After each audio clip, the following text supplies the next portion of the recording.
Muito bom dia, bem-vindo ao Conexão Legal. O programa dessa semana é imperdível, sobre as eleições de 2014.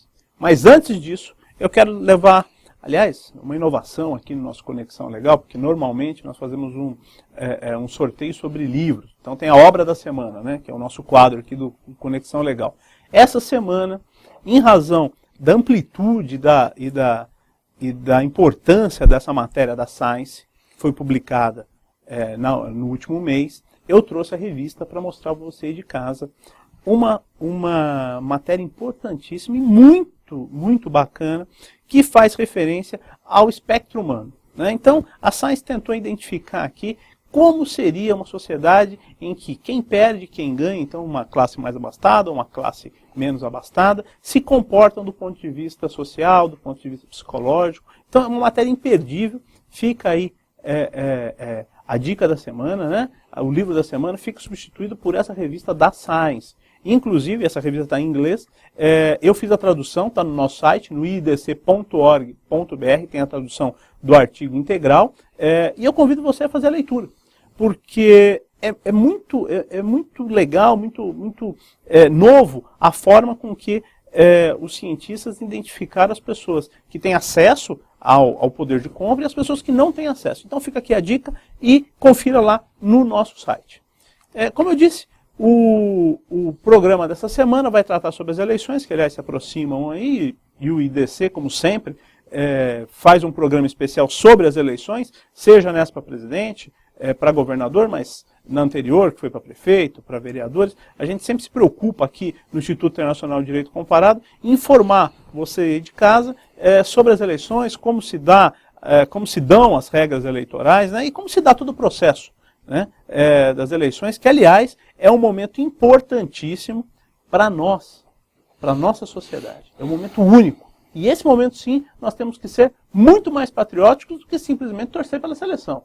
Não é isso? Então, você aí de casa será nosso convidado nessa aula de hoje, que aliás nós trouxemos um especialista, que é o professor Alexandre Rolo, para falar um pouquinho disso. Mas já fica aqui o nosso lembrete e o ideal de um grande compromisso, que é o compromisso em outubro de melhorar o nosso país, de mostrar toda essa capacidade do brasileiro de estar junto, de melhorar, de improvisar, mas de improvisar do lado positivo e nunca do lado negativo.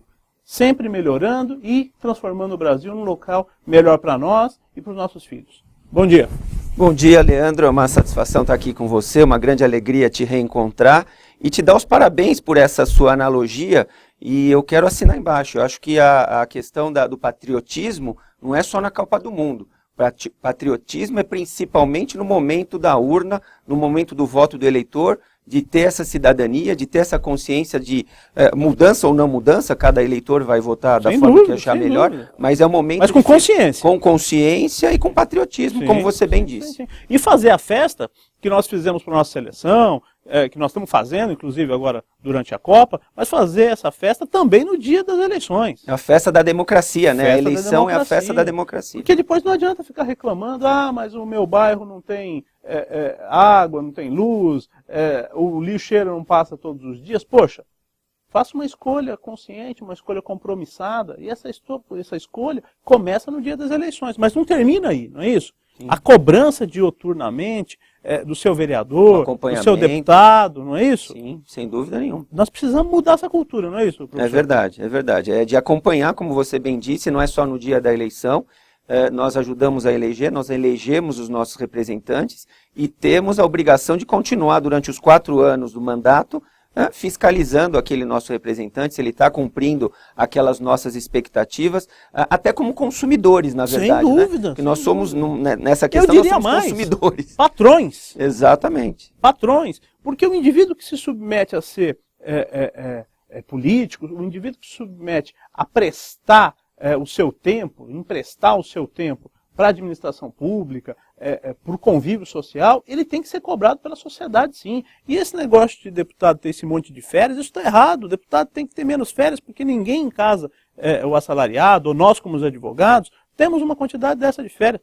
E fala a verdade, você como advogado, Quantos dias por ano você tem de férias? Na verdade, nós que somos advogados e que somos autônomos, digamos assim, o advogado assalariado, eu diria que tem 30 dias de férias, porque ele é empregado de um escritório, de uma empresa. Mas quem tem escritório próprio, praticamente não tem férias, né, Leandro? Por isso aquela briga que sempre tem todo ano, agora parece que isso está pacificado, do final de ano nós temos o recesso, que é justamente o momento em que o advogado consegue tirar férias, aqueles 15 dias de recesso de final de ano. Então vamos lá, 15 dias em um ano. Como os nossos dirigentes podem ter férias da maneira com que isso é feito? Temos que cobrar, você aí de casa tem o compromisso e vamos mostrar a nossa exaltação pela pátria, o nosso ufanismo nesse momento, nas eleições e também cobrando dessas pessoas que nós elegemos. Mas vamos lá, para a matéria prática agora.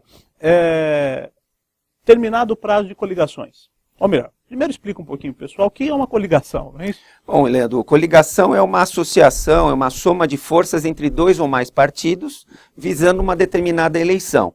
Então, quando 2 ou mais partidos se unem para disputar determinada eleição, nós temos aí uma coligação partidária. Coligação partidária que nasce nas convenções partidárias. Coligação é como casamento, precisa o noivo dizer sim e a noiva dizer sim. Então, para termos uma coligação com 5 partidos, por exemplo, os 5 partidos precisam dizer sim. E essa coligação se encerra no momento da eleição. Ou seja, coligações, por exemplo, que ocorreram em 2010, já não existem mais em 2014, porque elas são temporárias, digamos assim, elas são feitas, essas coligações, para uma determinada eleição. Então, terminadas as coligações, se deu início ao processo eleitoral. Com a escolha do candidato, não é isso? Sim. E como é que funciona daqui para frente? Então, nas convenções partidárias, são 3 ou 4 temas principais que são discutidos e que são decididos nas convenções. A questão da escolha dos candidatos, então, que candidato vai ser lançado para governador no plano estadual? Que candidato vai ser lançado para senador, se nós vamos lançar chapa própria, por exemplo, para deputado federal, para deputado estadual. Então, esses são assuntos, esse é um assunto que é discutido nas convenções partidárias, a escolha do candidato. Segundo assunto, se o partido vai se coligar ou não, o partido tem a condição de sair isoladamente, não se coligar com ninguém, ou se coligar, fazer essa soma de forças entre 2 ou mais partidos. Então, isso também é definido, é decidido nas convenções. Questão do número dos candidatos, então, quanto o candidato a deputado federal, ele vai concorrer com qual número? O candidato a deputado estadual vai concorrer com qual número? Isso é definido nas convenções partidárias e também, que é muito importante, a questão dos gastos de campanha, limite de gasto. Então, aquele determinado partido vai fixar como limite de gasto para a campanha de deputado estadual quanto? 1 milhão, 2 milhões, 500 mil? Essa questão de gasto em campanha é muito importante. Aliás, o financiamento, né? O financiamento das campanhas é muito importante, mas eu quero melhorar isso no segundo bloco. Você aí de casa, não se esqueça, continue com a gente em Conexão Legal.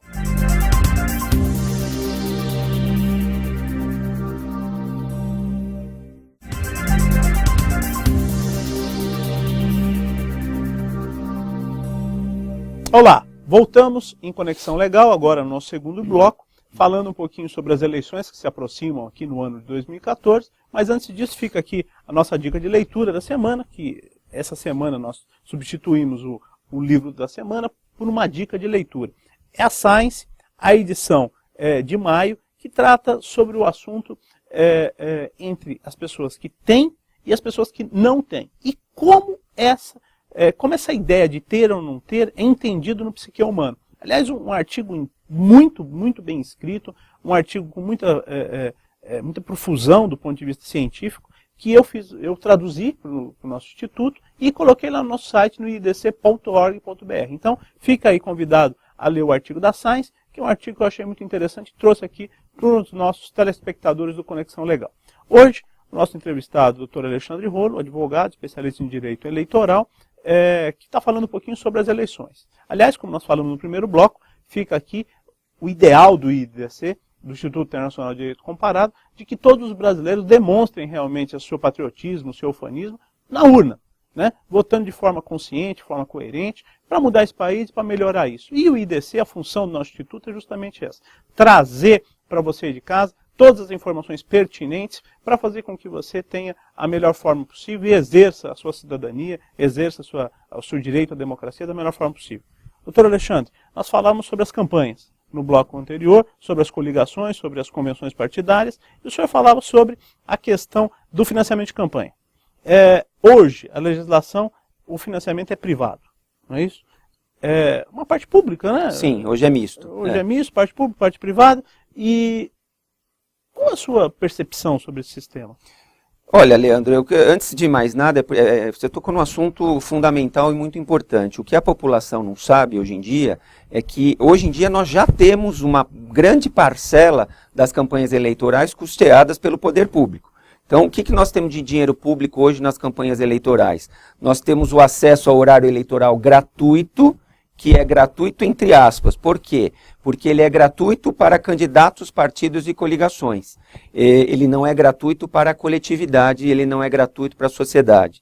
Porque o espaço que as emissoras de rádio e de televisão cedem para o horário eleitoral gratuito, eles recebem compensações fiscais lá na frente. Ou seja, essa conta é paga pela população, pela sociedade brasileira. Poxa, então nós pagamos para ver os candidatos na televisão. Isso mesmo. Então isso tem que deixar muito claro, porque isso mesmo. As pessoas de forma geral, quando está lá... Não sabem disso. As pessoas de forma geral, imaginam que aquele momento ali é um momento gratuito, e não é. O horário eleitoral gratuito, insisto, é gratuito entre aspas. É gratuito para candidatos, partidos políticos e coligações, mas não é gratuito para a sociedade brasileira. O Estado paga. A sociedade brasileira, o Estado paga essa conta, a sociedade brasileira paga essa conta. E também nós temos hoje como financiamento público a questão do fundo partidário. Que são milhões. Como é que funciona o fundo partidário? São 0,35 centavos de real por eleitor de dotação orçamentária da União. Então a União todo ano destina, e para nós termos uma ideia disso, no ano de 2013 foram 300 milhões de reais de dotação orçamentária da União que foi colocada à disposição do fundo partidário. Então é 0,35 centavos por eleitor. Por eleitor. Isso dá, em 2013, deu algo em torno de 300 milhões de reais de uma dotação orçamentária própria da União Federal. Então é dinheiro público, é dinheiro da União Federal que é colocado à disposição dos partidos no chamado fundo partidário. E esse fundo partidário também ajuda a financiar, sim, os partidos políticos e sim também as campanhas eleitorais. Então aí nós temos a parte do financiamento público. E a parte do financiamento privado, nós temos as doações de pessoas físicas e jurídicas. Pessoas físicas podem doar para campanhas eleitorais e pessoas jurídicas ainda hoje podem doar para campanhas eleitorais, mas é importante que a gente diga que o Supremo Tribunal Federal está debruçado no exame de uma ação direta de inconstitucionalidade, onde se questiona justamente a constitucionalidade da doação das pessoas jurídicas. E o Supremo já começou esse julgamento e já está formada uma maioria no sentido de que seria inconstitucional o financiamento de campanhas eleitorais por pessoas jurídicas. Ainda não está valendo essa decisão porque ainda não terminou o julgamento está interrompido com o pedido de vista. Então hoje o financiamento... Mas caminha para esse resultado. Hoje caminha para esse resultado, hoje o financiamento é misto e fala-se muito em termos de reforma política no financiamento público exclusivo. O que seria o financiamento público exclusivo? Você pediu a minha opinião a respeito dessa questão do financiamento. Financiamento público exclusivo seria o seguinte: só dinheiro público, não entra mais dinheiro privado. Não entra mais doação de pessoa física, não entra mais doação de pessoa jurídica, não entra mais dinheiro do próprio candidato. Do bolso do próprio candidato que é rico e que quer gastar do seu dinheiro para a sua campanha eleitoral não vai poder fazer mais. Isso seria inconstitucional? Porque aí seria um financiamento público exclusivo. Eu acho que é inconstitucional, eu sou contra o financiamento público exclusivo. Uma das propostas no Congresso Nacional é de multiplicar esse valor do fundo partidário, que já é grande, por 20. 20? Então, de 0,35 centavos passaria para R$ 7,00 por eleitor. Então você multiplica, o nosso espectador multiplica 300 milhões, multiplica por 20 para ver quanto é que vai dar essa soma de dinheiro público para as campanhas eleitorais. Eu particularmente sou contra. Doutor Rolo, nós vamos para um rápido intervalo e já voltamos. Você aí de casa, continue conosco em Conexão Legal.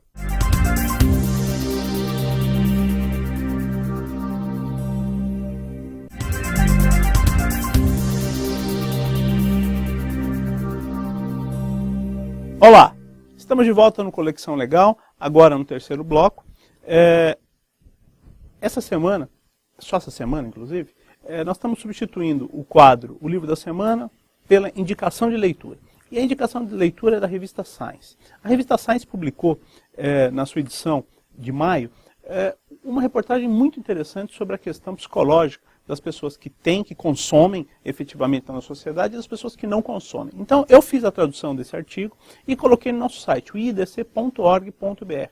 Então, eu quero compartilhar com todas as pessoas, com todos os assinantes aqui do nosso Conexão Legal, todos os assinantes do TV Justiça, para que você ingresse no nosso site e tenha acesso a essa obra de arte do ponto de vista científico, que foi o artigo da Science desse mês de maio. Hoje nós estamos tratando uma coisa sensacional aqui no nosso Conexão Legal, que é a questão das eleições que se aproximam aqui em 2014. E para tanto, nosso convidado, o professor Alexandre Rolo, vai falar um pouquinho sobre as redes sociais, o Facebook, o Twitter, então o que você aí de casa pode fazer em prol do seu candidato, declarar seu voto, declarar seu apoio. E isso é importantíssimo, até porque você pode incorrer num crime eleitoral sem estar sabendo. Então, o compromisso do IDC é justamente esse, levar conhecimento para que você exerça a sua cidadania da melhor forma possível. Então, professor, o que os nossos telespectadores podem, de que forma eles podem agir na internet e que forma eles não podem agir na internet? Então, Leandro, para ampliar um pouquinho essa discussão, esse é um tema ligado à propaganda eleitoral. Propaganda eleitoral, segundo a lei eleitoral, é permitida a partir do dia 6 de julho do ano da eleição.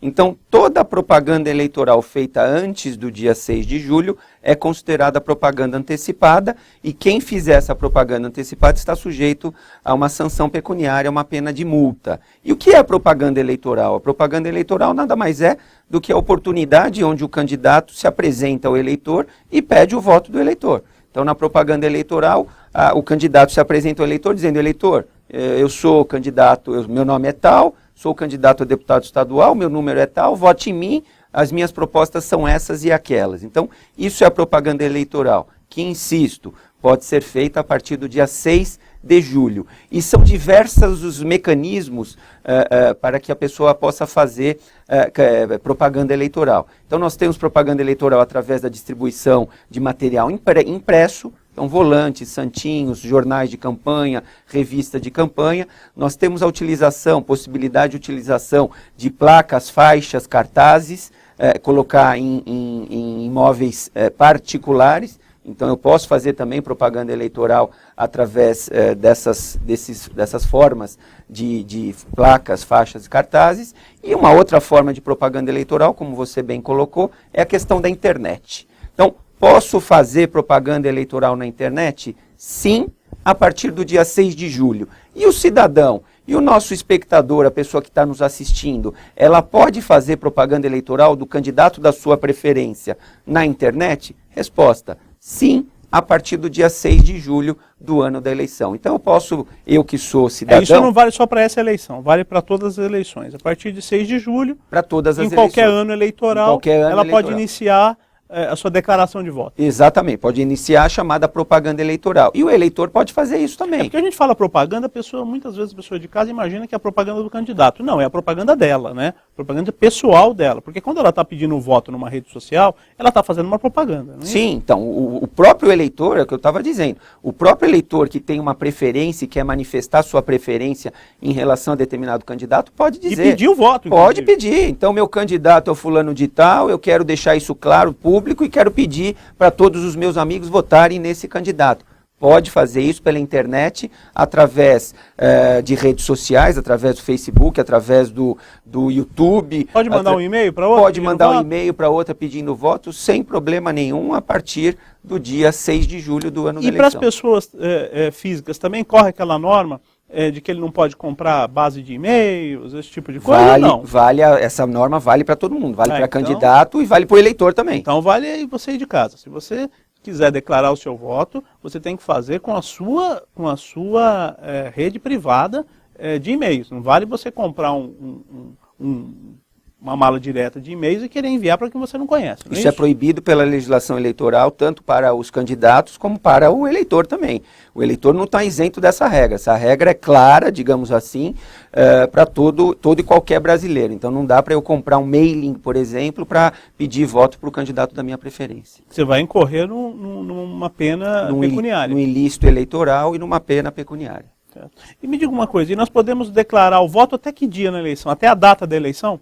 Até a data da eleição. Inclusive, importante essa sua pergunta, Leandro, no próprio dia da eleição, o eleitor pode manifestar sua preferência de forma silenciosa, diz a lei eleitoral. Então, por exemplo, se eu quiser votar com uma camiseta e em cima da camiseta eu colar um adesivo do meu candidato, sem problema nenhum. Pego a minha camiseta, vou votar no domingo, primeiro domingo de outubro, coloco um adesivo do meu candidato e vou até a urna e voto com o adesivo colado do meu candidato na camiseta. Isso é manifestação individual e silenciosa da preferência do eleitor, que está resguardado pela legislação eleitoral. E posso mandar um e-mail para os meus amigos, posso também pedir o voto no dia da eleição pela rede social? Pode mandar sem problema nenhum. Uhum. E como é de maneira silenciosa, eu não posso, por exemplo, fazer um vídeo e postar no YouTube um vídeo. Ou poderia? Eu diria que não tem maiores problemas isso.